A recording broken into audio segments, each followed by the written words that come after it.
అమెరికాలో లక్షలాది మంది భారతీయులు ప్రస్తుతం స్వీయ బహిష్కరణ ముప్పును ఎదుర్కొంటున్నారు. గతంలో H4 వీసాపై అమెరికాకు మైనర్లుగా వలస వెళ్లిన వీరికి ఇప్పుడు 21 ఏళ్ల వయసు రావడంతో ఆందోళన మొదలైంది.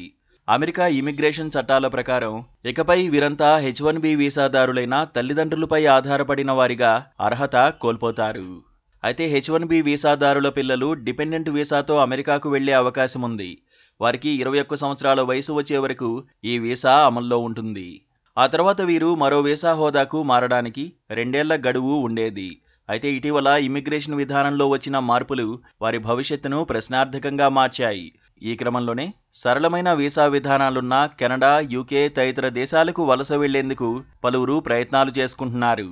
గ్రీన్ కార్డు దరఖాస్తుల్లో బ్యాక్లాగ్ భారీగా ఉండడం కూడా భారతీయ వలసదారులపై ప్రతికూల ప్రభావం చూపిస్తోంది. 2023 మార్చి నాటికి డిపెండెంట్ వీసా గడువు ముగింపు దశకు చేరుకున్న భారతీయుల పిల్లలు దాదాపు 1.35 లక్షల మంది వరకు ఉన్నట్లు సమాచారం.